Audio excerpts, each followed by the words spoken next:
Okay, we'll call together our Town of St. Andrews regular council meeting for Monday, July 21st, 2025 at 6:40 p.m. at the W.C. O'Neill Arena Complex Council Chambers. So the first thing is the recording of attendance. Absent is Acting Deputy Mayor Neal, who's away, and Councillor Harlan and Councillor Bennett are online, and everybody else is here, correct? So thank you for coming. We recognize and we welcome everyone here that we are on the unceded territory of the traditional Peskotomuhkati people. The approval of the agenda, as done, I need a mover and a seconder. Mover, Councillor Heenan, seconder, Councillor Blanchard. Question, all those in favor? Aye, carried. All right. Disclosure. Aye, I got an eye behind me. Disclosure of conflict of interest. Anybody have a conflict of interest tonight? Okay, seeing none, there is none.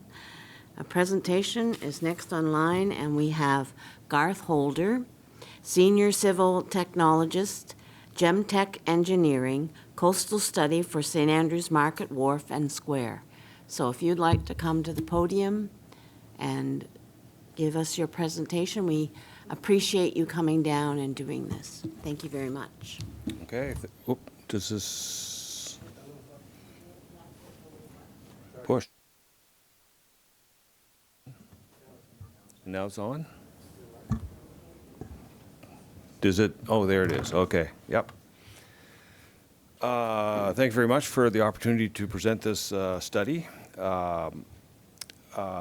My colleague Xinyang Yang, who is the co-author of this report, is away on vacation in Paris. And although I think I'm the lucky one to be able to come to St. Andrews and do the presentation because it's nice down here. I work with Gemtec Limited. It's a New Brunswick firm which has a water resource branch, which has a coastal engineering section. And myself, I work in the structural branch, which includes a marine structures branch as well. So the two of us will get together for these coastal processes and provide the reports for various communities and wharves on this coast, and as well as in the other coast of New Brunswick on the Northumberland Strait and Gulf of St. Lawrence. So Gemtec Consulting Engineers were engaged by the town of St. Andrews to carry out the coastal study to support the design work for the town of St. Andrews. And I have to thank Chris for following along here. We have not rehearsed this, so it's so it's going to be it could be a little bit unrehearsed, I guess. So to complete the study, Gemtec created what we call a hydrodynamic model, coastal model of the Wharf area. We would simulate the waves and the currents in the project area, and from which we can get the sediment transport of the material. We do a prediction of the wave climate at the wharf and potential flooding, and we consider the tidal surges and the sea level rise as well. We will do an assessment of the potential shoreline changes, specifically erosion and accretion around the infill area, and as well as we would evaluate the water exchange rates on either side of the infill area. And I'd like to point out that this study that we do is only a coastal study. It's not a full EIA or an environmental study. The fish and fish habitat loss has already been identified by Department of Fisheries and Oceans and mitigated. And the impacts to navigation have been submitted to Transport Canada underneath the navigation protection plans. The infill area that we're looking at is about 4,500 square meters, and that did not trigger the provincial EIA.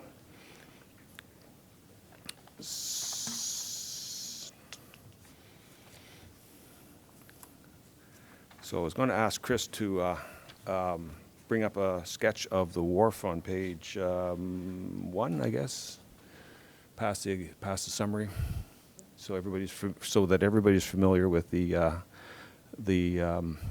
drawing of the wharf infill area. No, keep on going, I think. There it is. Okay, so that's the proposed area. It's a plan that was put together by CBCL Engineering. They have brought the infill area about 80 meters out from the existing shoreline and taken it about 50 or 60 meters on either side of the Market Wharf approach.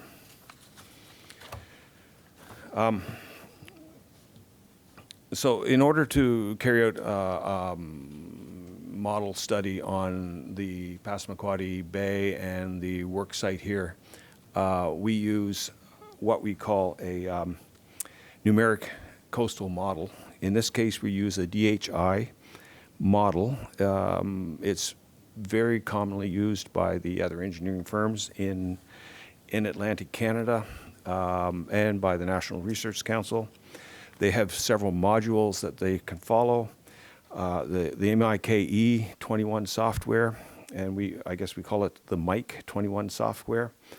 There's different modules that will help us evaluate and various aspects of the coastal. The SW will simulate the waves. The HD will do the hydrodynamic modeling, and the ST will do the sediment transport. So as we go through the report here, we'll be able to see how those roll out. So you can go down to the section 2.0. We'll go through a couple of photographs, and then 2.0 is the accumulation of data. So in a numeric model, the most important thing is to collect the valuable data that's available to conduct the model. To do that, we pick up the bathymetry from the Canadian Hydrographic Services, the tide and extreme water level is picked up from the Department of Fisheries and Oceans tide stations that are here in St. Andrews. The extreme water levels and the tidal surges are picked up from the St. John station, because it's a real-time sensitive tidal station there, and the various astronomical and the meteorological high waters are calculated and tabulated and put into the model. So Chris, I'm pretty much on page 5 now, so we can scroll down. Oh, we passed the windrows. Oh, go up a bit. There. So it's got maybe page down would help. There we go. So I'm going to show you what a windrose is, and this is very common in coastal modeling. We use the offshore wind and wave, and it's called a windrose. The petals that we see on the so-called rose, the longer the petal is the typical winds that will blow in the research area, and the colors on the side indicate the strength of the winds. So it happens that in the St. Andrews, in the area of this windrose, or in this part of the Bay of Fundy, where this windrose is taken from, is that the predominant winds are coming from the southwest, but the stronger winds come from the northeast and from the southeast. In the case of St. Andrews, the winds from the northeast have little consequences because they're from the land going onto the water. However, and from the southwest, there's little consequences as well because they are blocked by Navy Island. In this case, we find the most damaging winds that could occur in the St. Andrews area are actually coming from the southeast. And when they do blow, they blow at a significant speed. However, arrangement of the islands, as well as the sandbars that are there, allow for not too much of the waves, the offshore wave, to come in. There is a table there for wind direction and speed, and we see from the southeast that it is an extreme wind parameters would be 82 kilometers per hour. So we can go down to 2.4.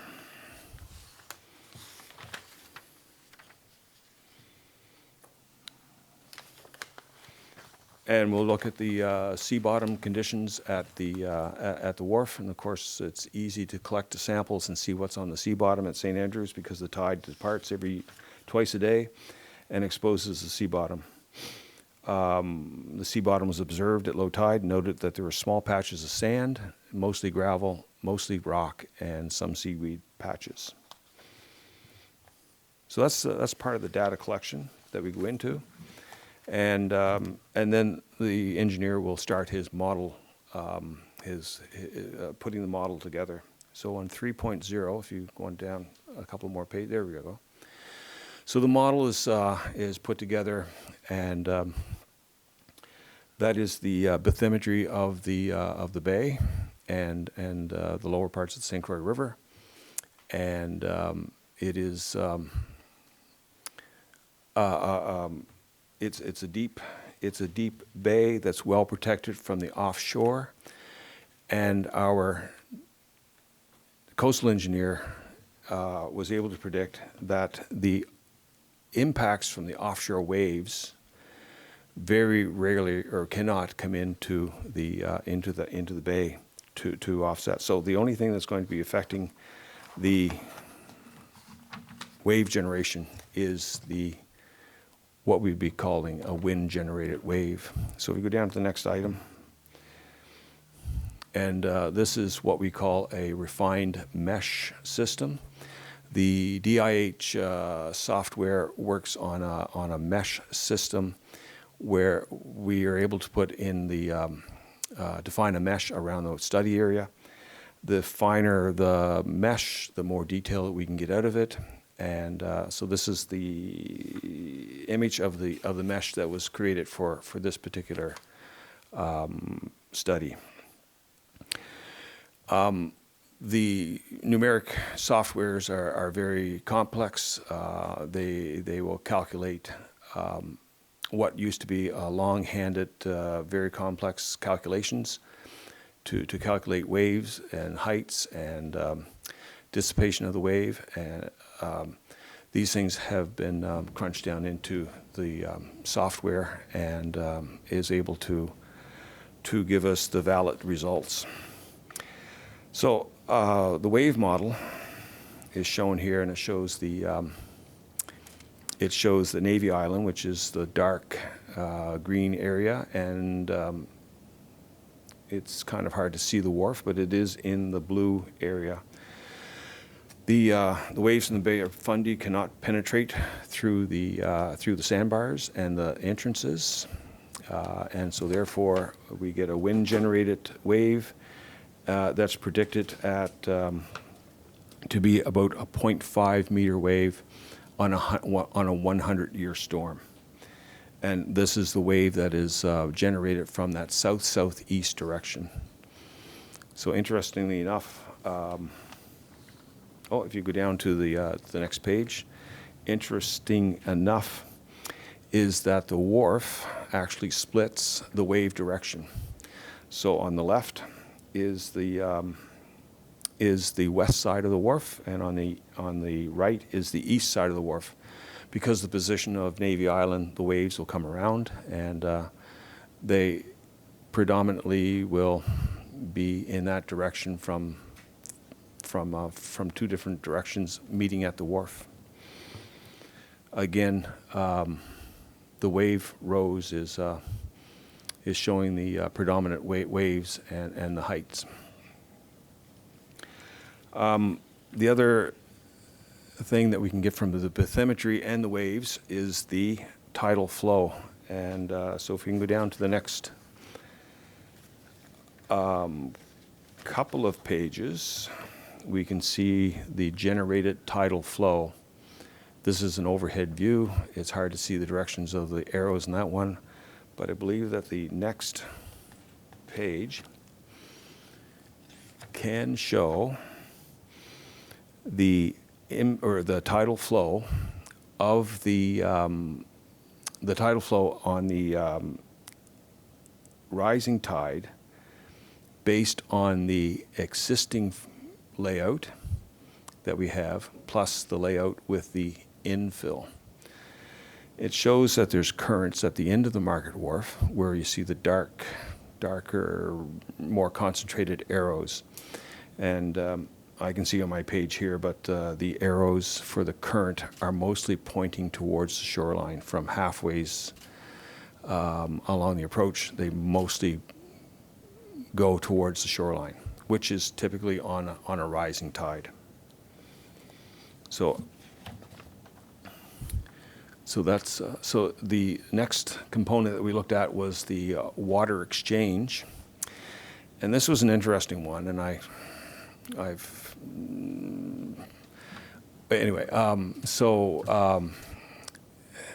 to assess the water to assess the water exchange, the engineer introduced a pollutant into the water for let's say that they put in 100% red stain into the water, and the idea behind that is how many tide cycles does it take to clear out the red dye or the red stain. So this is the study area that they introduced the pollutant. And over the next couple of images there, Chris, we can see that the exchange rate is very efficient in the Bay Area here, and that that's the 3 tide cycle with the existing shoreline. And if you go to the next image, that is the concentration after 5 cycles, where it's down to 0.5%. So after 5 tides, the 100% red dye that was put into that area has completely dispersed down to 0.05. The next 2 images, the one with the yellow, had the infill area imposed. It did show a slight delay on the 3rd tide cycle, that some of the orange color is still remaining. And if you go down to the next slide down, that is the 5 tide cycle, where it pretty much meets the existing conditions. And the reason I kind of questioned this particular method was that we know that in the study area where the infill area is that on every tide the water completely disappears. So while this particular output of the model may show some delay in the circulation of water around the infill, our personal experience indicates that the water completely disappears from around the study area at every tide. So there would not be an opportunity for any water to linger around the infill area.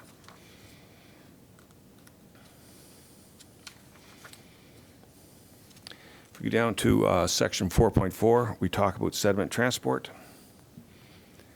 Sediment transport needs 2 things. It needs to have sediment, and it needs to have a current. And we can stop there. The model output on the top image with the existing conditions showed that the sediment transportation, if there was sediment, I should say that our engineer introduced into the model a 20 centimeter layer of sand on the bottom of the seabed in order for it to produce a sediment transport. We observed on the sea bottom that there was not that many pockets of sand, so this is an artificial type of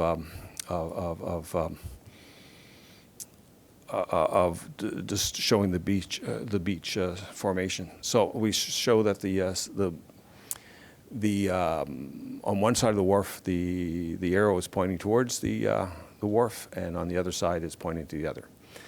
So it should, if there was sand in the area, we should have seen beaches forming on both sides of on both sides of the structure.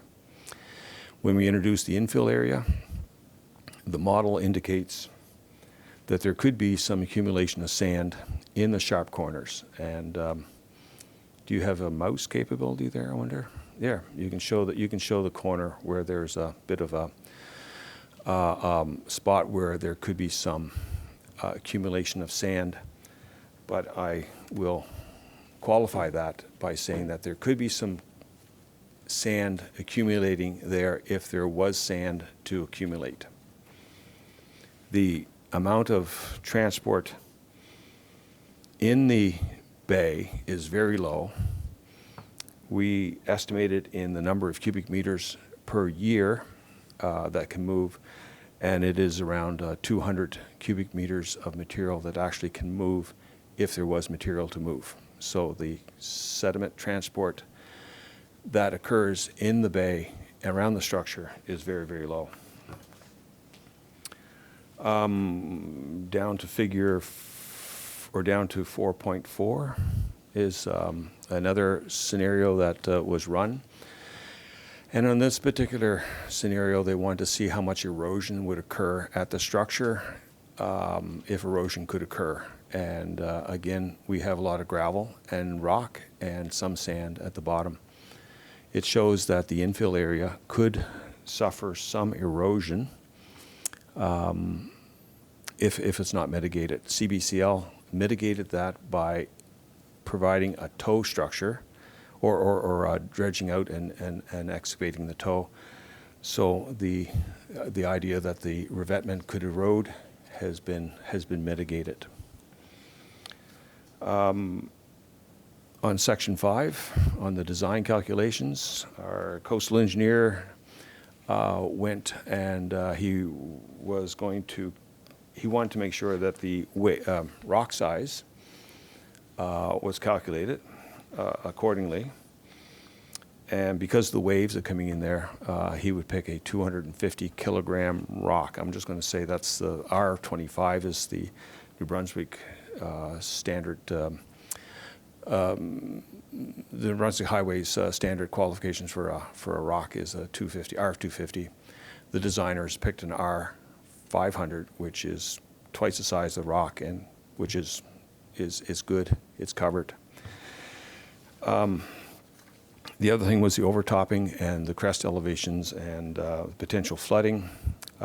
In this case, we take the astronomical tides, plus we use the tidal surges that can occur on the 100-year storms, plus we introduce a sea level rise to see how high that is, plus we introduce the height of the wave. So those four elevations are put together to come up with a typical elevation.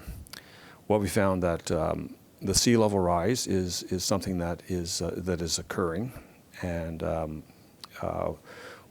the calculations predict that over the next 25 years, the extreme water level and the tidal surge is estimated not to exceed 4.65, and the height of the wave is 0.65 meters. So you should have a height of 5.3. The infill area is at 5.5. After 25 years, or maybe to the end of the century, you could see more flooding that could occur on the infill area and on top of the wharf. So our conclusions on this, which is Section 6, is that the St. Andrews Harbor, for the most part, is protected from the offshore winds and the waves by Navy Island and the sandbars and the beaches that are formed on the two inlets. The waves that form are localized and are not influenced from the offshore. The infill area follows the shoreline and does not protrude far into the water. So therefore it has minimal effect on the flow patterns within the wharf. Any influence is limited to only at the high tide time and is confined to the immediate area of the work. The module that we used to assess the water exchange rate in the nearshore area indicated a slight change to the rate of the exchange. The water exchange rate for both the existing layout and the proposed infill area remain very efficient, and the efficiency is primarily attributed to the significant tidal range at the site and the complete drying out of the nearshore areas during low tide, which promotes rapid renewal in each tidal cycle.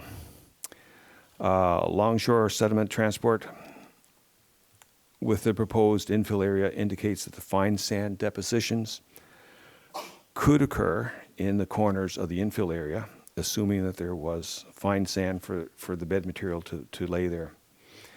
Because the seabed is mainly of gravel and seaweed, there's expected to be no obvious changes to the shoreline with the new configuration. The proposed expansion also does not affect the wave conditions near the existing sand beaches on either side, and so therefore it can be concluded that the new construction will have no impact on these shorelines. The beach profile indicates the potential toe erosion at the revetment based on the sand bottom. The potential revetment toe erosion has been mitigated in the design by the 600 millimeter key at the toe of the slope. And the armor stone size on the exposed side of the infill area is a 200 to 500 kilogram rock, and the proposal called for a 500 to a 1500 kilogram rock, which is oversized, but it is still efficient for the infill. And as I mentioned a few minutes ago, the proposed height of the new work is sufficiently high to prevent waves from overtopping and flooding within the next 25 years, and it's possible that at the end of the century, we could see some flooding of the infill area and the wharf dock.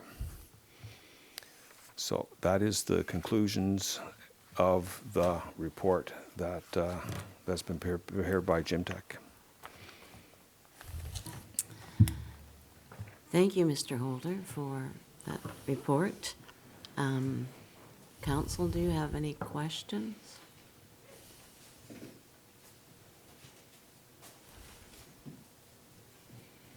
Just to remind your worship that part of the reasoning for having a meeting next week to kind of take Yes, we're going to do this. the next steps is so everyone, I know there's a lot of data there that most of us in the room, except maybe for 2 or 3 people, can actually absorb in a short time. So we'll sit on it for a week or so, and if anyone has questions from the audience, whether here or virtually, you can fire them our way, and council can ask. I think Mr. Holder said he'd make himself available next week, maybe virtually. If Yeah, there's questions. and it was my plan to stay here for the question Yeah. and answer, or I should, the question, I can't be sure if I'm going to be able to answer them, but Yep. Thank for you any for questions at the end, okay? Thank you very much, Good. Mr. Holder, for a wonderful presentation. All right, council. The next is the approval of minutes of the previous meeting, and so we would like to go through them as quickly as possible. So starting with 1, the 250602 regular council meeting minutes of Monday, June 2nd, 2025 at 6:30 p.m. That these minutes of the regular council meeting on Monday be adopted. I need a mover. Councillor Heenan, and a seconder. Blanchard. All those, there were no errors or omissions. Okay, the question is, all those in favor of accepting those? Aye? Aye. Carried? Aye. Thank you, carried. I forget about those two. The second one is 250616, regular council meeting minutes of Monday, June 16th, 2025 at 6:30 p.m. I need a mover.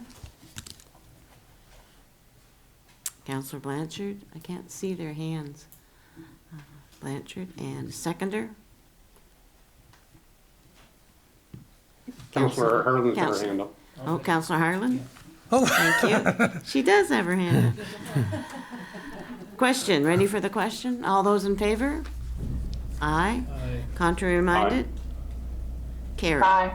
Thank you. Carried. Councillor Harlan, can you lower your hand so next time it pops up, we'll know it wasn't left over? She's working on it. Okay, the next item is communications. Yes, it is. Thank you. Just give me a second till I get to the page.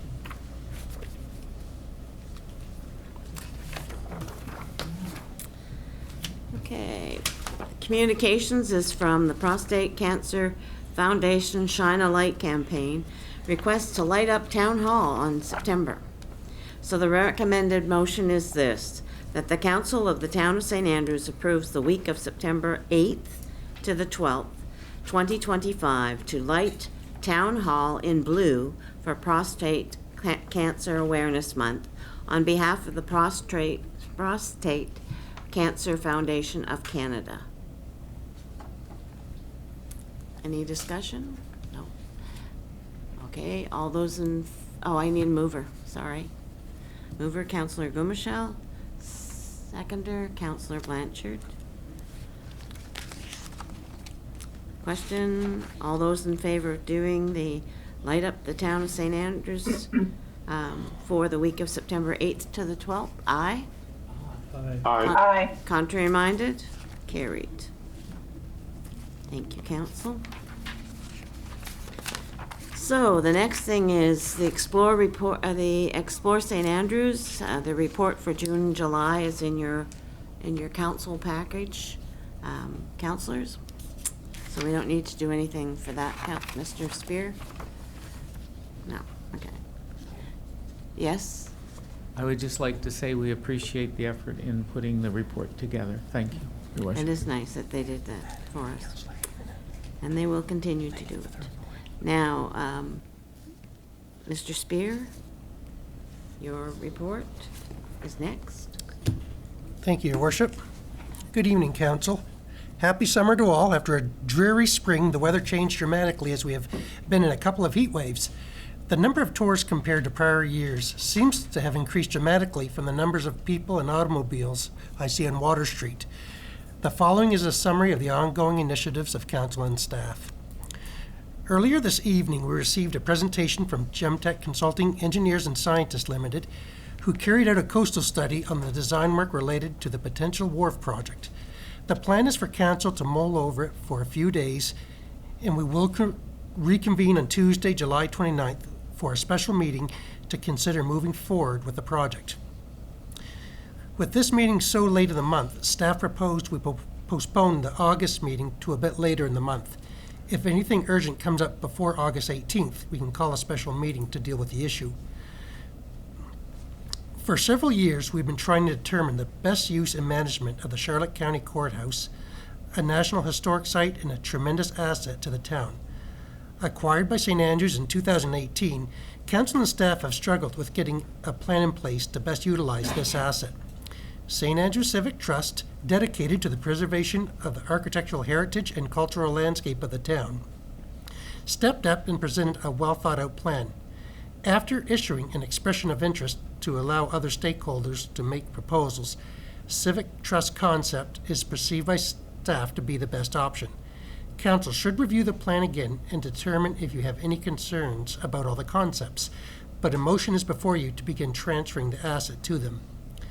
On the agenda tonight is an item to approve paving work along Cemetery Road as well as widening Prince of Wales from King Street to just before the exercise park, with some of the funding coming from the Canada Active Transportation Fund. We are postponing the work until after Labor Day to minimize the overall impact of the construction. This past Friday, our clerk's union administrator position became vacant when Paul Knopper's resignation became effective as he moved into the Chief Administrative Officer role in Lunenburg, Nova Scotia. He has been a key team member for his 5+ years, and we wish him well. As part of the process, Council needs to accept his resignation. To fill the vacancy, we hired a human resource consultant to nationally advertise the position, and it has been active for a couple of weeks. There's also a motion before council to form an ad hoc hiring committee to work with the consultant and myself in the interview process, which will make a recommendation to council on the preferred candidate. Our planners are close to having the final draft of the municipal plan and its zoning bylaw ready for council review and approval to begin the process formally. This will involve an extended public presentation, community consultation meetings, a hearing of objections, views of PAC, and the 3 readings. Because of its importance, the process is intense, but we have gone through it with council, and hopefully their perspective matches those of their constituents. Administration. An important issue that has risen in the board of the Van Hoord Estate Administrators Island has given notice to the province that they'll need to cease operations after this year if a new funding model is not struck up. They have been working hard for many years to address financial viability, but despite enormous investments in capital, they are still struggling to cover operational costs. A stakeholder group from the town, including the mayor, is working together to elevate the concerns to a community level. In addition to losing Mr. Knopper, our senior administrative assistant, Nancy Cooper, was able to retire at the end of June. Our receptionist, Carol Locke, soon to be DeWitt, has moved into that position, and we're actively recruiting to fill her position, which has been advertised for a few weeks, and we will be doing interviews shortly. The mayor and staff met with representatives from the Department of the Environment to discuss Shamcook Lake, to review the dam structure that is currently there, and to have a holistic review of our watershed, and to make plans moving into the future. Although the town operates the water treatment and distribution systems, the province is the overall regulator who has qualified staff and consultants available to do this type of study. It will be an ongoing initiative over several months and will include consultation with landowners around the lake. Despite summer just arriving, budget time is fast approaching. Staff will be working on the early drafts over the next several weeks and reflecting on what consultations can look like. We will bring an initial draft to council in September.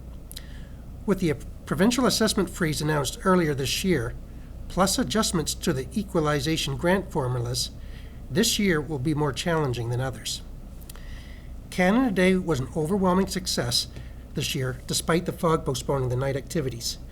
With an official count near impossible to do, most people I talked to mentioned it just felt busier, with the parade crowd being 7 to 10 people deep in some areas. Recreation staff have done a fantastic job in creating more activities, and some accommodation providers indicated gifts came for the weekend and stayed through. Staff will do a debrief, and consideration should be given to a shuttle service in the future to reduce parking congestion in the downtown. The missed evening events have been mostly moved to the New Brunswick Day long weekend. Under services, early in the spring, Public Works worked with our contractor to replace a deteriorated asphalt sidewalk on Frederick Street with a concrete one, stretching from Carlton Street to Joey's Independent. This addition has made the streetscape look better and has provided a much safer walking surface. The cultural department staff, who looked after the museums and blockhouse, came up with a new self-guided tour for visitors, Law and Order in Colonial St. Andrews. The initial round of 1,000 postcards have been nearly used up and is helping guide visitors to all the attractions as opposed to stumbling upon 2 or 3 of them, which would be the courthouse, Sheriff Andrews, the Ross Museum, and the jail. Compared to 2024, the visitors to our sites are up 38%. The planners noted that the value of year-to-date construction is $13 million. While it sounds like a lot, it only represents less than 2% of our assessment base. While we are glad to have that, it'll have a minimal impact due to the assessment freeze discussed earlier. In conclusion, with the loss of staff and eventual orientation of new staff, please expect replies and inquiries to take a bit longer. That said, we will review everything that comes in and prioritize those that are urgent. Several people have offered to help in any way they can, which is appreciated. The New Brunswick Day long weekend should be busy as the town and Kira are crow-promoting events to encourage residents to get out and for visitors to come to return to us. There will be lots going on, including an outdoor movie, music, and the missed Canada Day fireworks. Please plan to attend. We'll be looking for more input from the community over the next several months as we finalize the Recreation Master Plan, plus the municipal plan and the zoning bylaw. We will put out notices through the usual channels to address this. Respectfully submitted, Chris Spear, CAO Treasurer. Thank you, Mr. Spear, for a great report. A lot of things happening in St. Andrews, and I did find Canada to be extremely busy, more so than it has been over the past few years. So we need to accept the staff report, so I need a mover again. Councillor Blanchard and a seconder. Councillor Heenan. Thank you. So, ready for the question? All those in favor of accepting the reports? Aye? Contrary? Aye. Contrary minded? Carried. Thank you, Your Council. Worship, Yes? Just as a discussion point with regard to the staff reports. Yes? We didn't do any discussion, so just briefly, I wanted to thank Mr. Henderson for giving us a much larger copy of all of the building permits and things. I appreciated that. With regard to some of the developments, though, there aren't addresses. I know they're looking to subdivide lots and stuff, like out in Bayview Boulevard, but we don't have addresses or anything to be able to go and have a look and see what's being subdivided and whatnot. So I did appreciate the larger font on the report, but would appreciate a little bit more, Information? a little bit better directions to be able to locate things on the map. Thank you, Worship. So noted. Your Worship, Councillor Gumish, I'll understand, but we had to drop some things to make the font bigger. Yeah. So if you have questions, maybe we can direct, that's the trade-off, unfortunately. Yeah. But we'll be glad to give you addresses or even a map of the locations on any request you have. And I'll talk to them to see. pages didn't all match up. Yeah. Okay. Thank you, Worship. Thank you, Councillor Gumshaw. Thank you, Mr. Spear. So moving right along, we are now into the introduction and consideration and passing of bylaws in motion. And the first one is the Finance and Administration Committee. Councillor Heenan. Thank you, Your Worship and Council. Good evening. The first one is FA 250725, Council Strategic Priorities for the Remainder of Our Term. Staff have led a process using a strategic matrix with the Council to determine their priorities for the remainder of their term. With the next municipal election taking place on May the 11th, 2026. The priorities are the main initiatives they would like to complete before then. Council has determined the following. 1. Wharf refurbishment. 2. NBCC housing project. 3. Municipal plan and zoning bylaw. 4. Shared allocation of costs between wards. Council should formally motion these priorities to give direction to staff. So the motion, Your Worship, is that the Council of the Town of St. Andrews confirm the strategic priorities for the remainder of their term as following. 1. Wharf refurbishment. 2. NB housing project. 3. Municipal plan and zoning bylaw. 4. Shared allocation of costs between the wards, and I, Your Worship, so move. Thank you, Councillor Heenan. We need a seconder. Oh, they've gone off the screen. I know, I'll fix that after you get this. Sorry. Councillor Gumashell? Seconder? That's the second. Yes, I second it. Thank you very much. All right, further discussion? Yes, Councillor Ware? Yes, one other item There's one other item that I guess I've brought up a couple times, just as a minor item, but as we approach... Recording stopped. Oops, hold on for a minute, please. As we approach the end of our term, Recording in progress. I think it would be beneficial if we could get some good documentation in place on the Wellness Center. There's a couple of small leases, which we approved just recently. Other than that, I understand most of it is verbal agreements. We have a facility that I think cost 1.5 million, and we really don't have any formal contracts under which we're operating. And I think we would not be diligent in our duty to pass this along to another council with just verbal type agreements in place. And it was maybe 2000, prior to us being on council, but 2021, perhaps it went in place, and here it is 2025. We still don't have any legal documentation, so I think it's something that council should have on their radar and should be looking at. Thank you very much. Thank you, Councillor Weir. Council? Councillor Bennett? Sorry, I jumped in. Councillor Bennett? Thank you, Deputy Mayor and staff, and fellow councillors. I guess I'd like to acknowledge what Councillor Weir just said, and I fully support that initiative. I do see that, you know, with the number of people that enter that facility every day, both staff and patients alike, we'd be in a liable situation without firm contracts in place explaining everybody's rights and responsibilities. I think that's a key thing, a key point that Councillor Weir brings up, and it puts us in a bad position not having something formally recognized that we can say that we've done our due diligence, and a measure that we can expect from the users of that facility as well. Thank you. Thank you, Councillor Bennett. Councillor Gomichel, you had?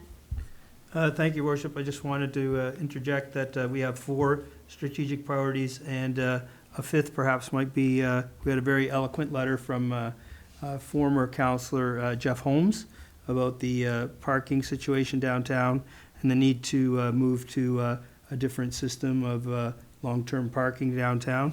And so hopefully that's something that we can fit into this last year of our mandate. And wanted to thank Mr. Holmes for taking the time to write in with his breadth of experience and being a longtime resident. Thank you, Your Worship. Thank you, but we have we have the documentation that Councillor Weir wants. Do we add that as a 5? And then Jeff Holmes a 6? No, Your Worship, I guess it'd have to be an amendment now. If you remember, this was a process That we went through. So I'm not disagreeing, but it's, the point is creating the recreation, or the strategic priorities that everyone's in agreement to adding them. So they should either be added through motion tonight, or it should be tabled, and we can discuss it to see if they want to be added formally. Okay, Councillor Heenan? Yes, Your Worship. We did this as a strategic measure, and we did this as an exercise, thus after the equal sign were the 4 points that are mentioned here. Correct. I disagree in adding more because we could add 10 more. We strategically used a formula to come up with the 4, and these are the 4 that are here. Thank you. Thank you for your opinion. Councillor Blanchard? Sure, I'll jump in. Those are 4 priorities, but they're not the only 4 issues we're going to discuss between now and the end of our term. So, yeah, I mean, I'm fine with the priorities as we've discussed previously, but we'll have plenty of opportunity to bring forward more issues. So I just wanted to make that point. Okay. So, all right. Yeah. We do have enough meetings to do this in. So, with that being said, we will keep those and others that may come up. So our options now are, But you we want to can keep pass the this main as, 4. or someone can make a motion to add those. I'm just Okay. putting it there on the table. Or as Councillor Blanchard said, this is just to give us overall focus, but I don't have budget there, but I'm pretty sure we're going to do a budget between now and Christmas, so. That's right. So, do we need the motion, or are they there for us to add at a later date? Council? I'm fine with it, yeah, well, I can't say. Sorry. It's up to you, So, council. But we can make note of Councillor Gumashall and Councillor Weirs, and certainly put that on our registers and discuss them as part of our ongoing discussions. Thank you, Council, and Mr. Spear. So, what we want to do is vote on what we have here, the Wharf refurbishment, NBCC housing project, municipal plan and zoning bylaw, and the shared allocation of costs between wards. So, need to vote. All those in favor? Aye. Aye. Contrary minded? Carried. Number 2. Thank you, Your Worship and Council. FA 250726, council meeting schedule for July and August of 2025. With recent staff changes and vacations taking place, staff are recommending the following meeting schedule of council for the remainder of July and August as it relates to regular council meeting and special council meeting. Note that this does not include meetings to be set up for the draft zoning bylaw and municipal plan process. Additionally, in July and August, as per bylaw, there is only one regular council meeting supposed to be scheduled for the month of July and August. So what we're having is Monday, July the 21st, 2025, that's today. Tuesday, July 29th, 2025, special council meeting on the Wharf, and remember it's Tuesday. Tuesday, August the 5th, 2025, we will be canceling the regular council meeting. And Monday, August the 18th, 2025, will be regular council meeting. The meeting schedule will return to the first and third Monday of each month for the regular council meetings in September. Your Worship, the motion is that the Council of the Town of St. Andrews approves the proposed meeting schedule for July and August of 2025. I so move. Thank you, Councillor Heenan. Seconder? Yeah, Councillor Gumashall beat you by just a hair. All right. Any further discussion? Seeing none. All those in favor? Aye. Your Worship. Aye. Aye. Carried. Okay, Your Worship, the next one is FA 250728, resignation of Mr. Paul Knopper, Clerk Senior Administrator for the Town of St. Andrews. On June the 20th, 2025, Mr. Paul Knopper, Clerk Senior Administrator for the Town of St. Andrews, submitted his resignation for the position.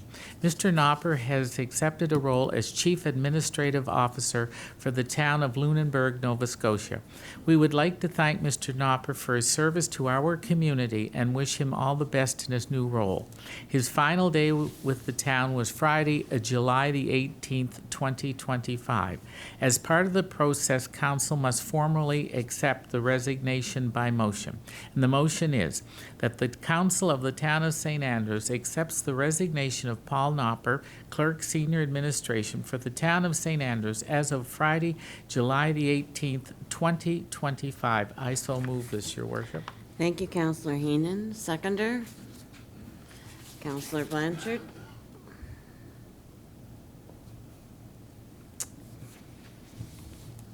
Any further discussion? Councillor, Mr. Spear, sorry. No, it's okay. For those that may not know, I'm actually already been appointed the deputy clerk, so I'll be filling those legislative roles between now and when somebody else is here. Okay, thank you. It is with great regret that we are losing Yes. Mr. Knopper, but we will be doing interviews shortly and hopefully be able to fill those big shoes. Question, all those in favor of accepting the resignation, say aye. Aye. Aye. Contrary Contrary-minded? Carried. The next one is reference number FA 250727, Ad Hoc Hiring Committee for Clerk Senior Administrator position. With the Clerk Senior Administrator position posted because of the recent resignation of Mr. Paul Knopper, the town needs to establish an ad hoc hiring committee of council and staff. The town has hired a Practical HR Solutions to help facilitate the process and to work with the ad hoc committee. Council needs a formal motion to appoint members to the committee. If any other member of council wishes to participate, their names can be added to the motion.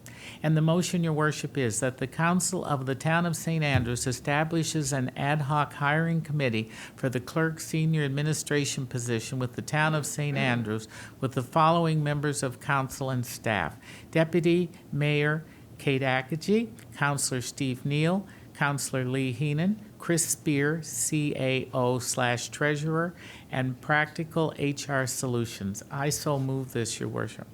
Thank you, Councillor Heenan. Any other discussion on this? I need a seconder, sorry. Councillor Gomichelle, thank you. Any further discussion now?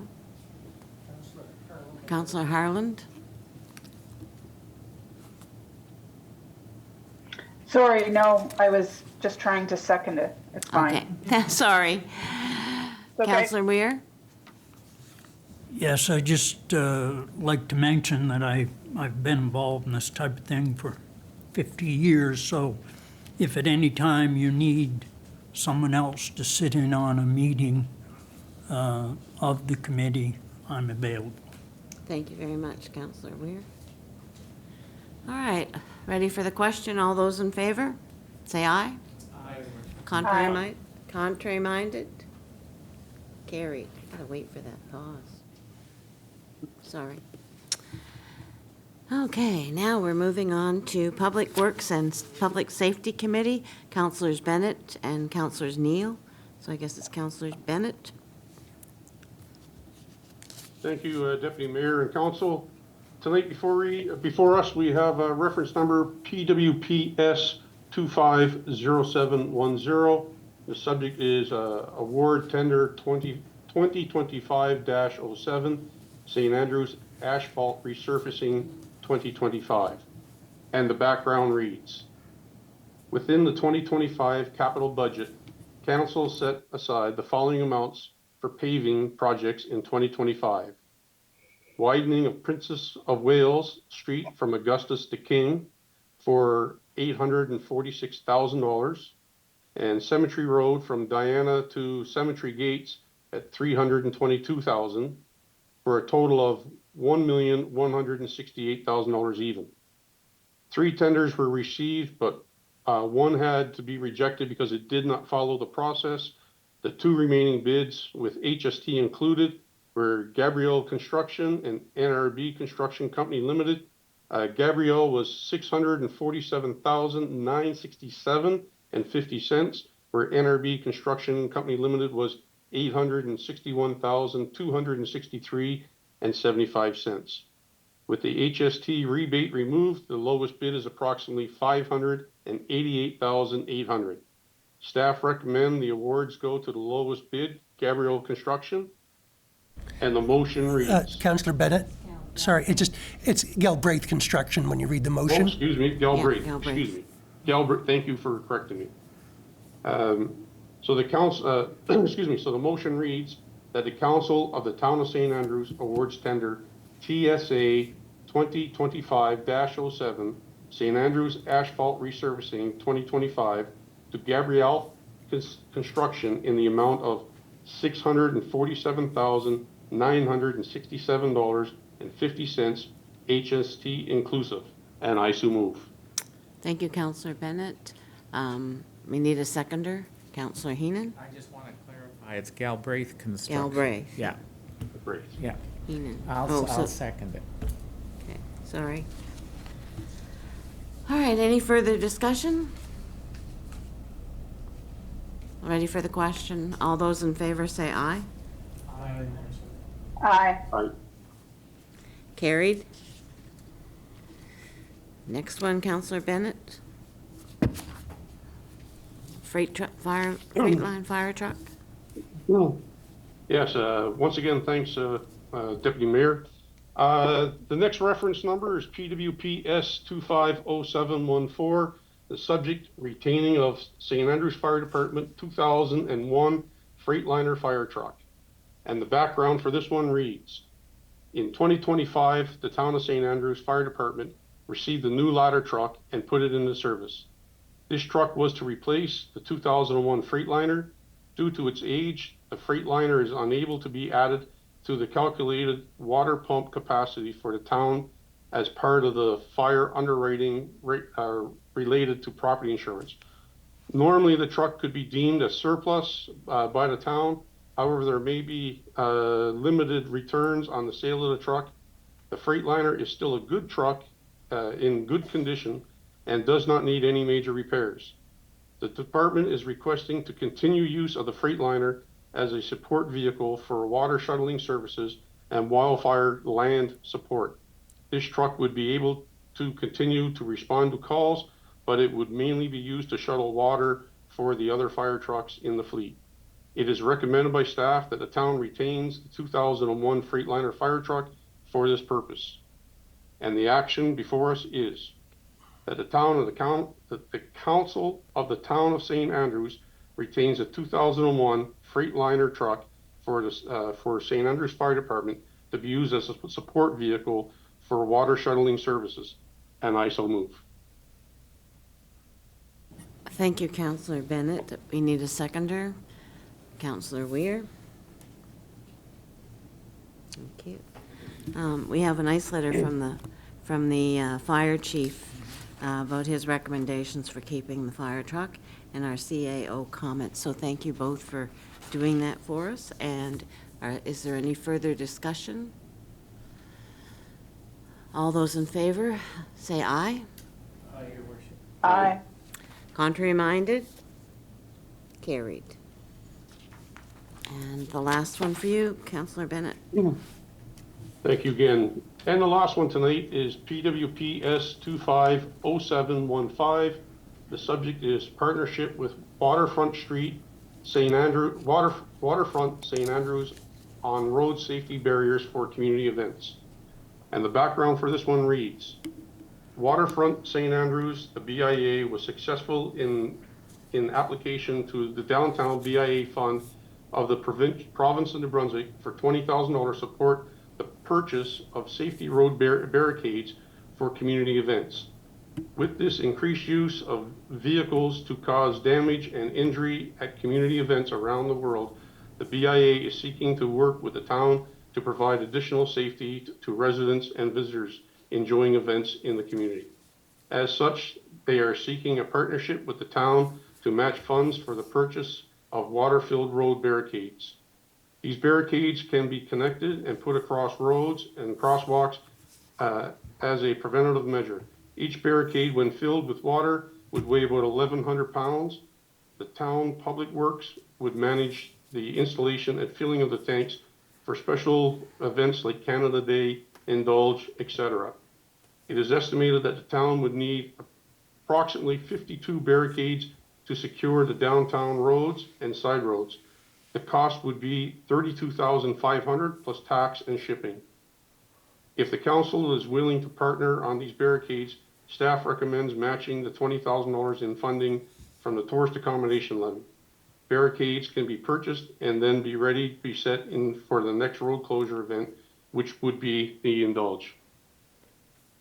So the motion for this one reads that the council of the Town of St. Andrews approves the allocation of $20,000 from the Tourist Accommodation Levy Fund to support the partnership with Waterfront Street St. Andrews for buying 52 water-filled road barricades for special events, and I so move.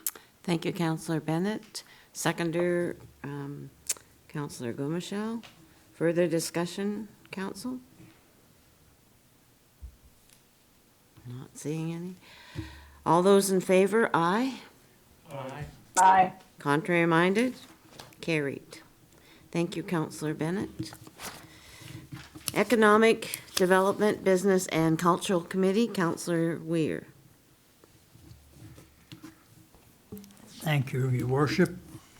Reference number EBC 250702, July 15th, 2025. Negotiation process with the St. Andrews Civic Trust and Town of St. Andrews for the courthouse. Background information, Town of St. Andrews released an expression of interest for nonprofit organizations or charities to propose an operational model of the courthouse and area. The process was concluded in June with 2 submissions. Note that the 2 proponents who submitted EOIs are willing to work together to see the success of the courthouse. In review of the EOI submissions to the town, staff would recommend authorizing the start of negotiations with the St. Andrews Civic Trust on an agreement for the courthouse. Note that this would start the process of the development of an agreement for the transfer of the courthouse, jail, and lands, and a draft agreement will be provided to council to review and consultation before recommendations to approve it. Therefore, the motion is that the Council of the Town of St. Andrews authorizes the Chief Administrative Officer to start the negotiation process with the St. Andrews Civic Trust as it relates to the transfer of the courthouse, jail, and commons. I so move. Thank you, Councillor Weir. Seconder, Councillor Heenan. Further discussion, Council? Councillor Blanchard. Yeah, I just wanted to say thank you to the St. Andrews Civic Trust. The presentation that they put forward, I think, was fairly comprehensive and well thought out. This has been a long time coming, so I'm excited to see where we go with it and how it ends up. Thanks. Thank you. Any further discussion?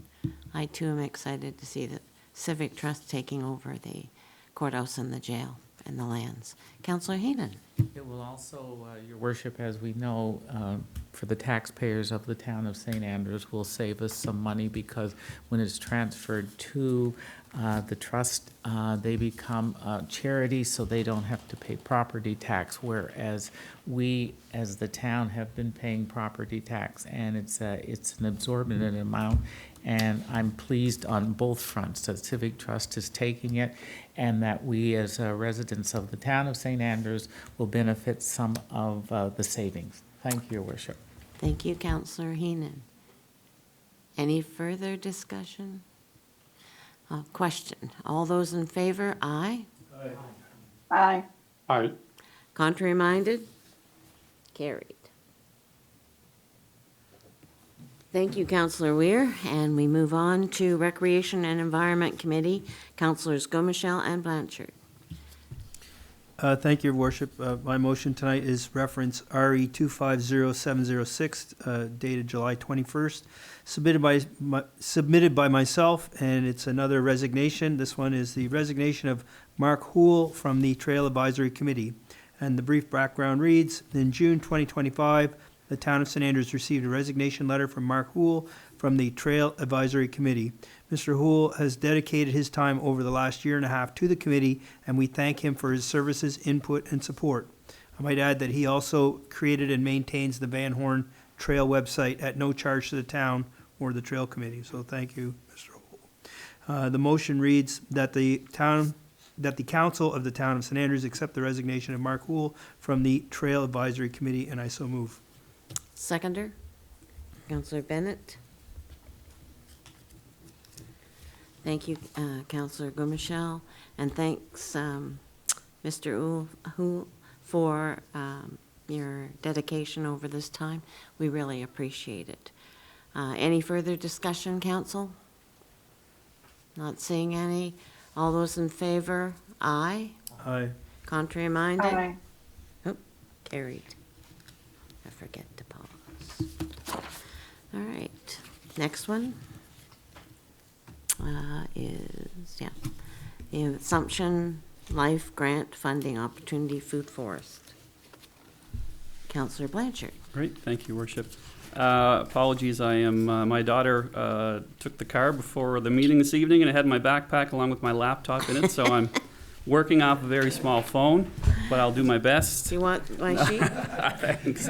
I've got it. I'm making it big. Reference number RE250707. Subject is the Assumption Life Grant Funding Opportunity Food Forest.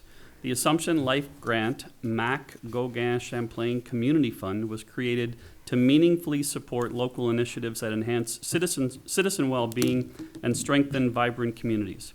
By focusing on infrastructure, equipment, or essential services, the fund aims to promote physical activity, reinforce social connection, and back impactful projects that align with community priorities. Through this initiative, we are not only offering financial support, but also recognizing and celebrating the commitment of municipalities and RSCs to building healthy, inclusive, and sustainable environments. The total fund available is $20,000 and will be recurring yearly. This is the first year that the funding is being made. The funding is being made to communities, and the deadline for applications is July 30th, 2025. To apply for the funding, a municipal government must provide a motion of support to an organization seeking to apply. The town put out a call to organizations interested in applying for funding. The Food Forest is seeking to apply for up to $5,000 in funding to help kickstart their project. As part of Phase 1 of the Food Forest, they are seeking to install an accessible pathway to reduce barriers to access and to apply for growing supplies, including garden bed materials, soils, seeds, and other materials. Staff would recommend a motion of support for the Food Forest. So the motion that is before council is that the council of the town of St. Andrews supports the Food Forest application for $5,000 in Phase 1 funding for garden supplies and the installation of an accessible pathway to the Assumption Life MAC Gauguin Champlain Community Fund, and I so move. Thank you, Councillor Blanchard. Seconder? I'm going to give that to Councillor Hartland. Thank you. Any further discussion? I'd like to thank Rika for all her work and volunteering to help with this Food Forest. She does a lot of work in the background, so thank you very much. No further discussion. All those in favor? Aye. Aye. Contrary minded? Carried. Thank you. Councillor Harland, sorry, gotta turn my page. Call for the public presentation on the municipal plan. Thank you. Councillor Harland? Sorry about that. Could somebody okay. just tell me what page we're on? Oh, page 154. I'm having some technological issues tonight. Okay. Would you like someone else to read it? Oh, No? yes, please. Okay. Okay, Councillor Heenan, thank you very much for volunteering. Councillor Harland, I'll read it for you, okay? Thank you, I appreciate it. Okay. It's PCD 250705, submitted by Councillor Harland. Call for public presentation on the municipal plan MP 25-01 and zoning bylaw Z25-01 for the town of St. Andrews. And the background reads, Town of St. Andrews staff and planners are prepared to start municipal plan and zoning bylaw process for council. Please see attached report for details on timelines and next steps. To start the process, council needs to set the public presentation date for the municipal plan. The zoning bylaw under the Community Planning Act does not need a presentation, but will be done with the municipal plan. The action is, Your Worship, that the council of the town of St. Andrews sets the date of Monday, August the 18th, 2025 at 6 p.m. in the W.C. O'Neill Arena Complex Council Chambers for a public presentation on the municipal plan MP 25-01 and zoning bylaw Z25-01 as per regulations under the Community Planning Act. Thank you, Councillor Heenan. Councillor Harlan, would you like to move that? I would, thank you, Councillor Heenan, and I so move. Thank you very much, Councillor Harland. We need a seconder. Councillor Blanchard. Further discussion, council? Yes, Mr. Spear? Thank you, Worship. Just as a note to the public and even to council, this is just the early stages. The idea is to get it out to the public. There'll be other meetings of consultation, and it could still change through the process. That council's had a review, made some changes. There's still some discussion, but there's going to be lots of opportunity between when this is presented and when the third reading is sometime in the future. Thank you. Mr. Spear? All right. Ready for the question? All those in favor? Aye? Aye. Contrary minded? Carried. All right. All right. That brings us to new business. None. None? Ooh, cool. And now we're at question period. Anybody in the audience? Oh, okay. Mrs. Kohler, so, sorry. Oh, just Mr. Kohler, before you start, I forgot to announce earlier, if you have questions online, we should have announced my Oh, email, sorry. but it's Oh, yeah. cspear, CSPEAR, @townofstandrews.ca, and I'll look for those after the public discusses That was to my fault. forward it. Sorry, Mr. Spear, I left that out. I'm new. Okay. Mrs. Kohler? Hi, these questions are about the Gemtec study. Okay. I don't know if you could answer this, but one of the questions I wanted to know was this timeline that you had to complete this study typical, or was it short? It's typical. It's typical, okay. And did you come to St. Andrews and do any real-world studies or samples of the conditions of the earth? You want me to speak in that? Yeah. Yeah. So thanks for the question. Yes, Gemtec visited the site and twice. Our coastal engineer observed the site at low tide and then came back for a total tide cycle where he did some wave modeling with his wave logger in order to study the frequency or to confirm the frequency of the waves that were coming near the structure. So yes, we have collected the material off the bottom, and the rest of the information has been brought in from various databases. Okay? Thank you. I have another question, too. Okay. I didn't see in your report, did the study evaluate the effects of the infill down the shoreline at all? Or just, I heard you say about the impact to the actual infill, but not to the neighboring properties?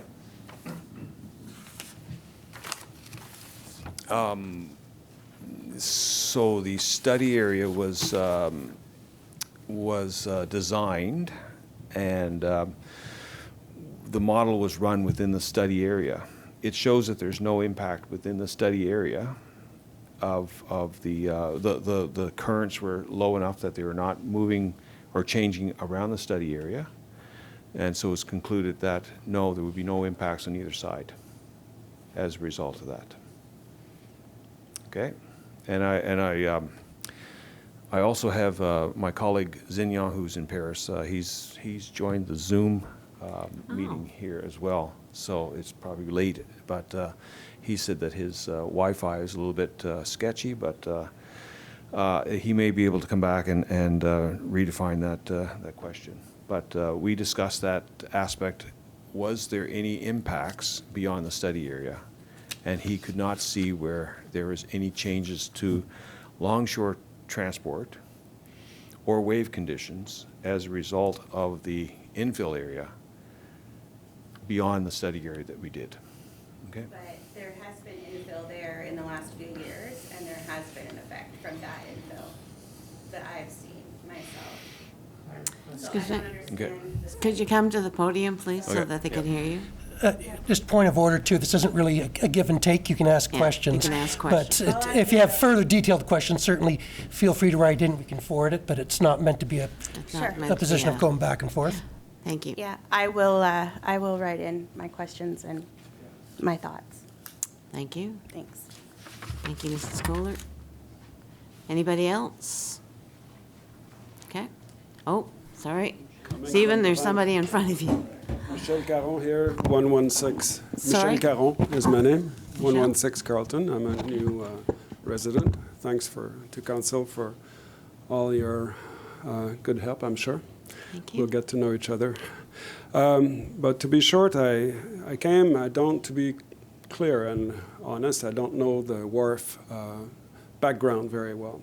I only saw, I forget your name, but your study, Mr. Holder. thank you. It's a very technical study, and it tells me nothing about why it was designed this way. It's a study that demonstrates why it doesn't have impact and in what terms, what technical.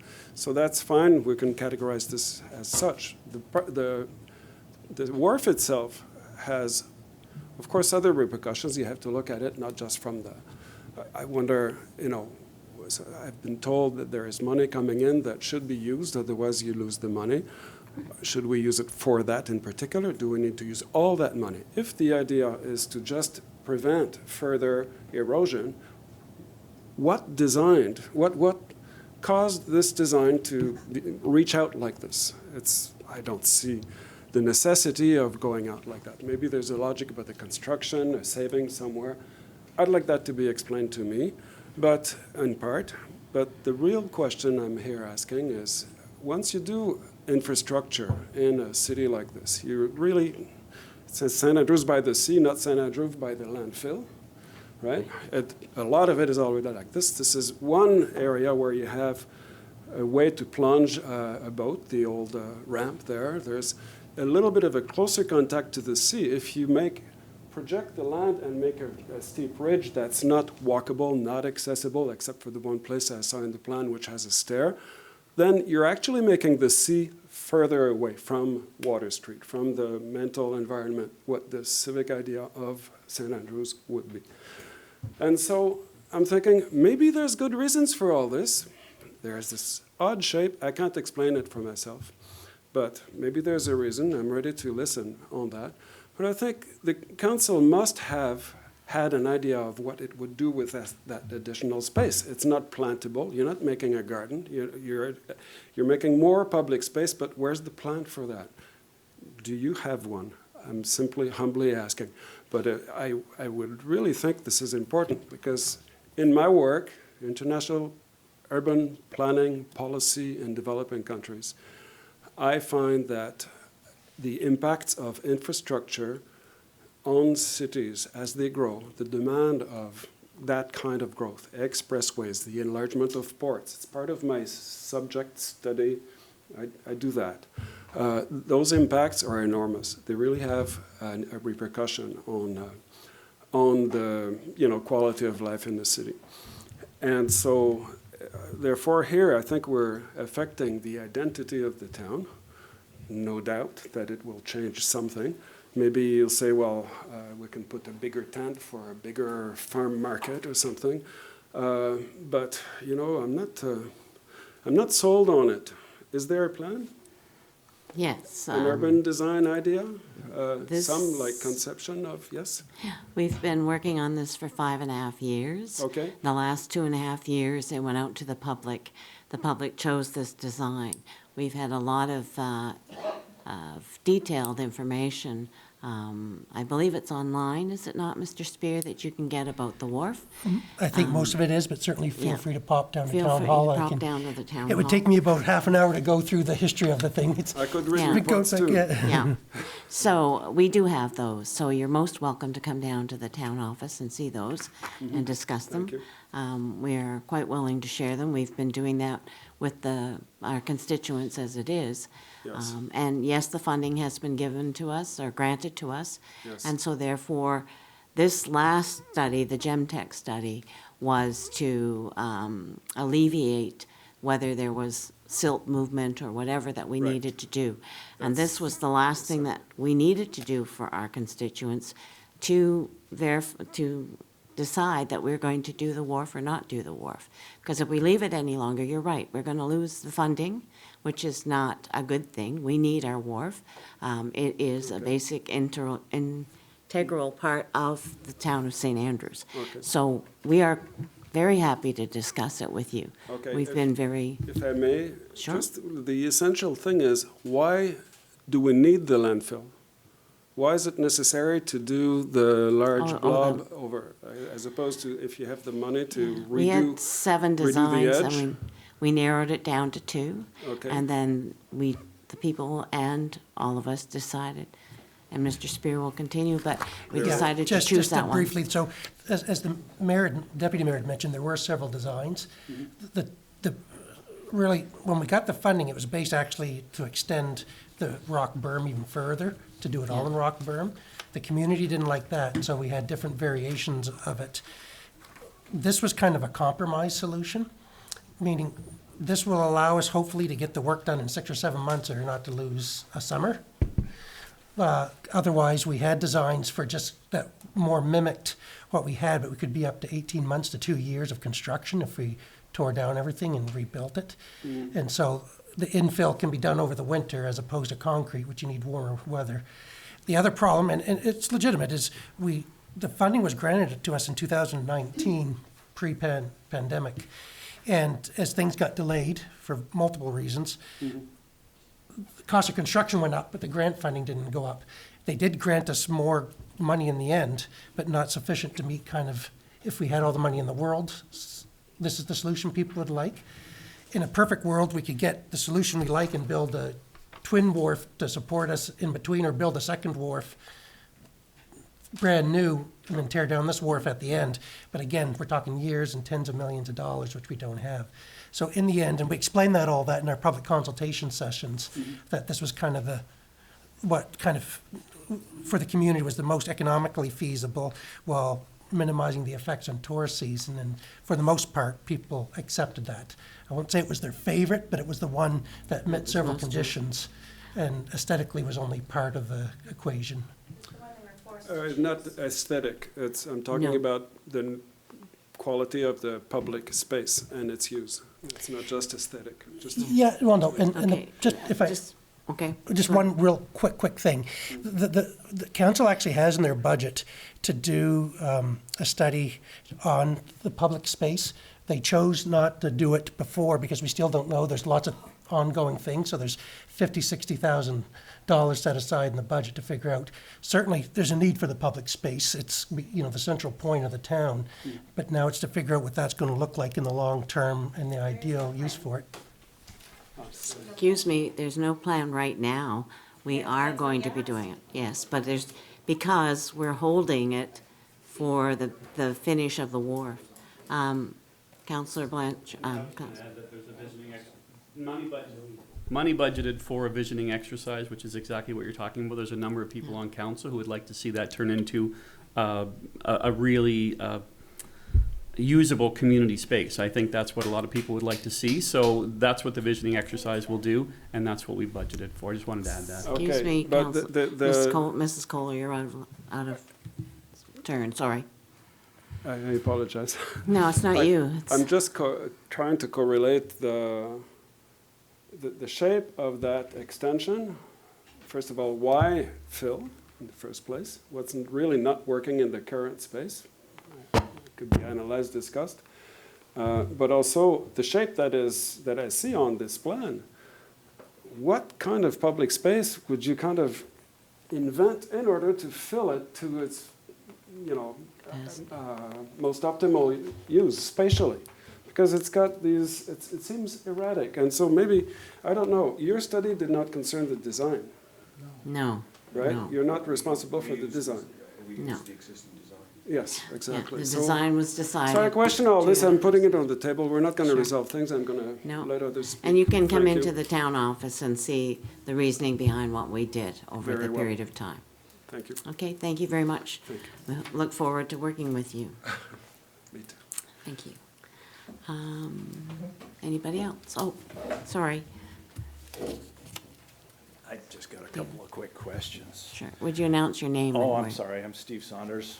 resident of St. Andrews. Thank you. Thank you for the excellent presentation, Mr. Holder. I was really quite impressed. I've got a couple of questions about DHI Mike 21, Danish Hydraulic Institute, which has been used for quite some time now, including organizations like the Army Corps of Engineers uses it.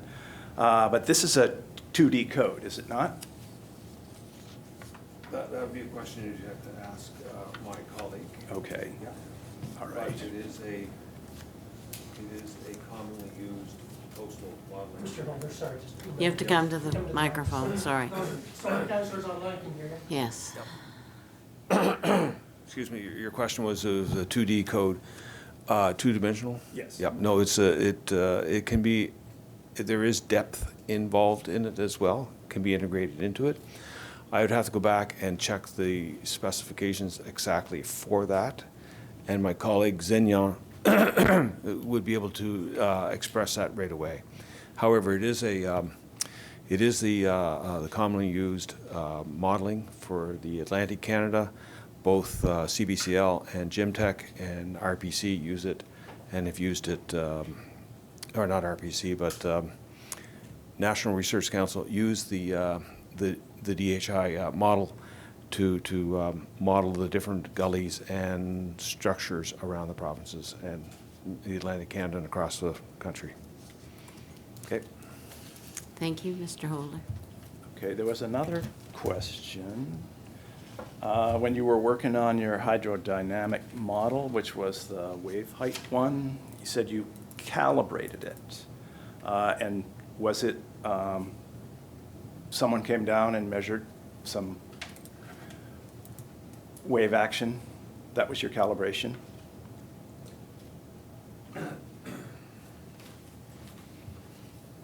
The calibration, or my colleague Zenyan had come in and monitored the wave logger in order to confirm the frequency of the waves that are coming in on that structure. The calculation of the wave height is part of the model, and it is calculated from the onshore winds, local winds, and he felt that there was because of the configuration of the harbor that there would be no offshore wave coming into the harbor because of the sandbars and the configuration of the Navy Island. Okay? Thank you. Thank you, Mr. Got Holder. another one before you go. You talked about sediment transport, and did someone come down and take some sediment samples?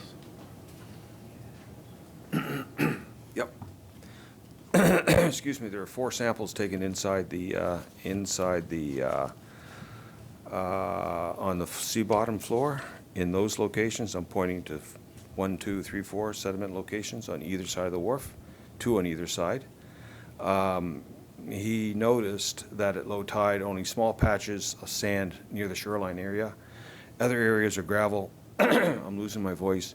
Rock bed and seaweed. Sand patches are only a small part of the shoreline area. Okay. And those were sent to the Gemtec lab for the grain size analysis, and it is a fine sand that he sent to the Gemtec lab, and it comes out as a fine sand. So the particles that were seeded into that model were based on that distribution, is that correct? So the particles that were put into this distribution were these size of sands. Okay. However, there's only patches of sands. However, he put the thickness of the sand into the model in order to create sand for it to disperse. Okay. But where there's no sand, then the dispersal sand shouldn't exist because there's no sand to disperse. So he modeled sand, but there's no sand there, just patches. Does DHI Mike 21, does it model floating debris? I'm not sure. I have not seen that being modeled before in my experience. Okay. Yep. That's it for me. Thank you. Thank you, Mr. Saunders. Thank you, Mr. Holder. Okay. Next. I'm Alistair Fox. I'm resident of St. Andrews. I question the sand when you look over at the wharf. It's mud. There's a lot of mud there. Admittedly, there are the solid rock, but there is a lot of silting up. The drying out grid there, if you look down at that, it's almost flush with particulate that's washed in there. That has formed over the last 8-10 years. It has really built up. And so what I can see happening is you're getting more sand coming around that point, covering up the mud that is there, that is a whole ecological system in its own. I live in the end of Augusta Street, and 15 years ago, you needed rubber boots when you went down to the water line.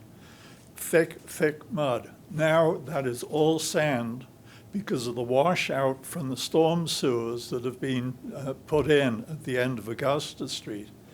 And so again, it's smothered out all the microbes and all the small creatures that live in the mud. And I just see the same thing happening again in that area, just on the south side of the wharf. Thank you. You have a question? Yes. Okay.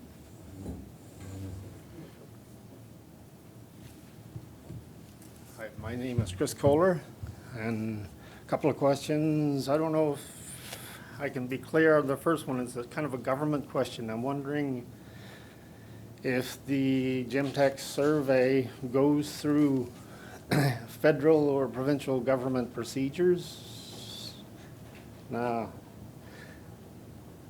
maybe I'll just start with that, and you and I can bicker with that a little bit, see how that works. I don't know how that, like monitoring through government procedures, or so I don't think there'd be any difference between what's private and what's government on a modeling system, or a modeling numeric modeling program. So is it monitored, the results, does it have to be funneled through a provincial government monitoring system, or? Oh, no. This our study has been delivered to the town of St. Andrews, and is not taken and is not passed through any government departments. Yeah, okay. And another question would be, Dr. Fred Page, does that name ring a bell? Dr. Fred Page? Yes. Okay, Dr. Fred Page works in St. Andrews at the Fisheries Research Board. Yep. He's studies currents and has been doing studies probably since around 1985, early before so. I worked for one summer with him. He had drones and it was more for the aquaculture business. They wanted to know circulations and currents and so on. So I'm just wondering if he was consulted or any of his work is referenced in the sediment or current surveys. I don't believe so. It's not on the. I don't see his name on the references here. I would imagine Mr. Page has lots of experience on modeling and tides and currents and things like that here.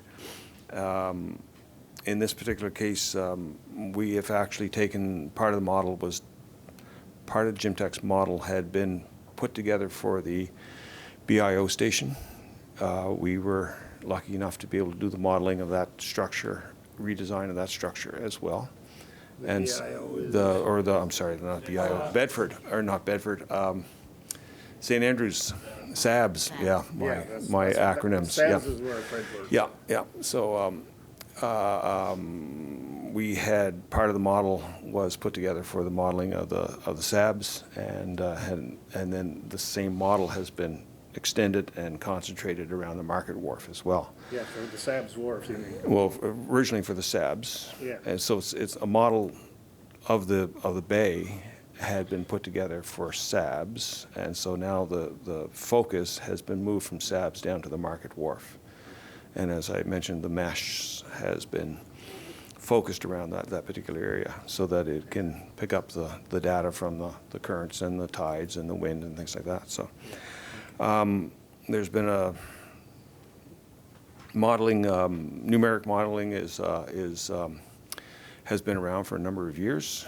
In the 1985s, there would have been, it would have started to move towards a more computer out or digital type output. Before 1985, there was a lot of hands-on, actual physical models of areas that had to be completed. If you wanted to actually look at sand movement and disbursement in a bay like this, you may build a large tub and fill it full of sand and introduce waves, and that would be the physical model of some of the places in New Brunswick, and those were done. Yeah, they did plenty of computer modeling along with the physical drones that they use for the current studies. Yeah, That's just the current, not the sediment. So then there's there's always the introduction of the physical throw the logger in the water and watch it move and measure it and things like that. Yeah. With the numeric models, we have access to not only 1 or 2 or 3 tide cycles that can occur while you're doing the monitoring, but we can actually take the 50 and 65 years worth of wind and tide and all the other things that have happened in the past, plus all the forecasted tidal rises that are going to have, and to actually calculate those. Yeah. Anyways, so the current, the study of the current and the waves and the longshore transports and things like that are all based on those stronger winds and higher tides and more extreme situations. And the results here are very, very conservative. So they use the extreme high tides and the winds to make the calculations. I personally saw two meter waves in the 2 storms that came by a couple of years ago. Mm-hmm. Mind you, that was on the outside of the bar, which you said was protected. No, that's fair, because the outside bar protects, or the two sandbars both protect the inside of the harbor. Yeah, and the wave, the offshore waves cannot come in. Anyway, so they're probably carrying on a little too far here. Thank you. You answered whether Dr. Page had been consulted, and the answer was no. I did have a concern too about the sand versus the silt, because as has been mentioned here, I played on the beach for my lifetime, and it's not really that sandy. To me, it's more silty, and the silt should be modeled, not the sand. But I don't know the size.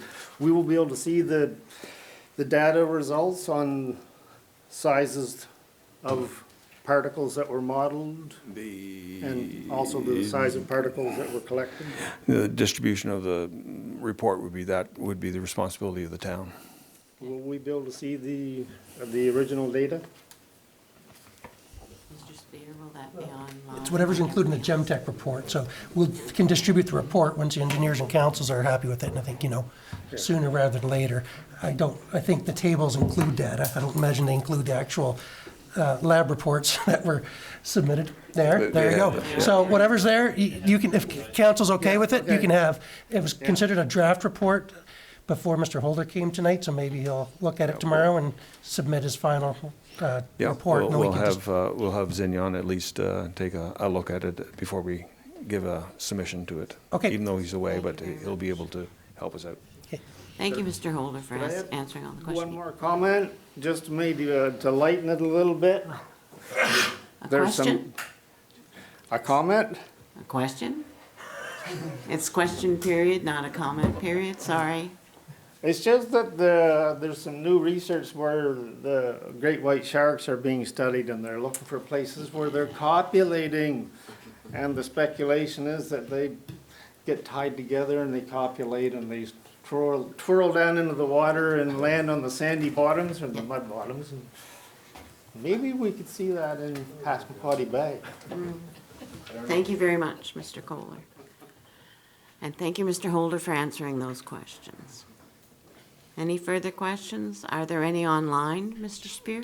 Nothing by email, but I'll ask, there's 2 users that have stayed patiently on the meeting. Can you raise your hand if you want to address council?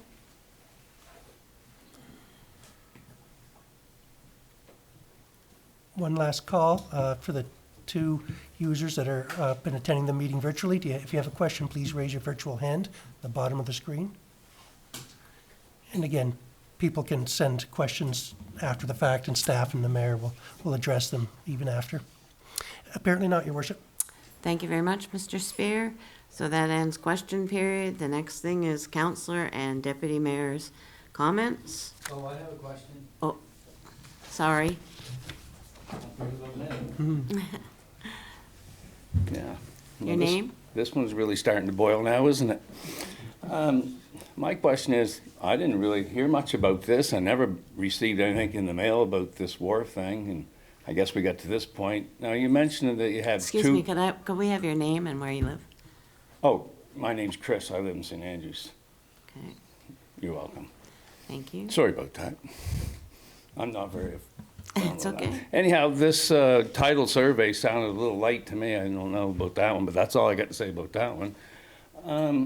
So there was 2 options. What was the second option other than the rock infill? There were 7 options. No, at the you beginning, got down but the to last 2. last 2. What was the other one? It was Complete cement. Cement. Oh, steel and cement. There's steel and cement. There's also, there's steel and cement. There was this hybrid option we're calling, complete rock infill, and we looked at a wooden wharf as well. So what is your budget for this rock infill? The total combined budget is going to be is around $8 million on $8 right million. now. Yeah. But again, as it was priced out, that's one of the cheaper options. The rock. The rock and the fastest. Yeah, it's not very aesthetically pleasing, is it, when you look at it, really? You're out there in a boat, I mean, it doesn't look very well.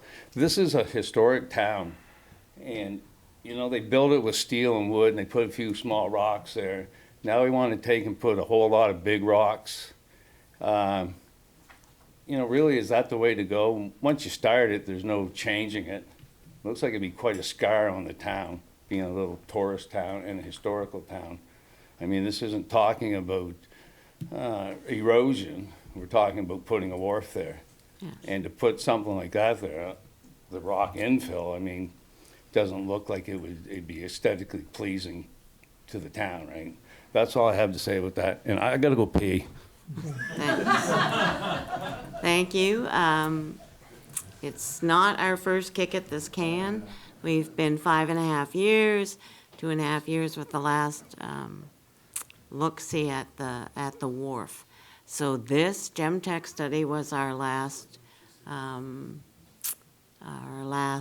Piece of the puzzle. Piece of the puzzle that council asked for the Gemtec to alleviate whatever concerns we had about the infiltration. So this has been done. Now we will discuss it. And on the 29th, that will be the wharf discussion. Can come back with that again. And that's just to send it to tender. I mean, Yeah. there's still a question once the tender comes in, what the values will be, honestly. So it will be that, so the 29th will be to say, yes, we want to proceed, but then we won't know till, you know, sometime late August, early September, the financial viability of being able to continue. Whether or not we'll be able to continue. All right. Thank you very much for all of that. Now we're on to councillors and deputy mayor comments. Councillor Heenan. Thank you, Your Worship. First, I would like to thank Mr. Holder for a very concise report. It was easily, I've had 4 comments from the audience that said it was the first time they ever had a report that was very concise and well done. So I appreciate that very much. I would like to say a special thank you to Mr. Paul Knopper for all the years that he has given to this town. He has been an asset to us all, and especially me. I'm selfish. I particularly had to go to Paul for a lot of things, and he was always ready for me. The other thank you goes to the town personnel at Canada Day for the exceptional job that they did in a rather hard day. I would just like to say a big thank you for all their dedication and their work. Thank you, Your Worship. Thank you, Councillor Heenan. Councillor Blanchard. Well, I'll just, since Councillor Heenan mentioned town staff, I'd want to mention the volunteers, the volunteer fire department for the work that they do on Canada Day as well. I know they didn't get to the fireworks, but I know that's been postponed till New Brunswick Day weekend, so I want to thank to them as well. Councillor Neal's not here to do it, so I figure somebody better do it. Thank you, Councillor Blanchard. Anyone else? Well, I'd like to thank Canada Day Committee, the Recreational Department especially, that with Mervyn, because they did a lot more activities than we've normally had. The amount of people that went through our town were unbelievable. I couldn't make the cupcake dispersion because I couldn't get from the arena down to the town office. It just was impossible to get through the crowd. So I'd like to thank, and you know, we're so fortunate to have such a committee, because the next day you'd never know we had the Canada Day celebration. It was all cleaned up. Our boys are very good. And again, Mr. Knopper, we're going to miss you. I appreciate all your input and all your help and all the things that I did, especially on Indigenous things that I did for the town, or we did for the town, and we'll continue to do even without you, but it was nice having you there as an organizer. So thank you again. The other thing I'd like to suggest is bags for the food bank. Don't forget me. We can still use them.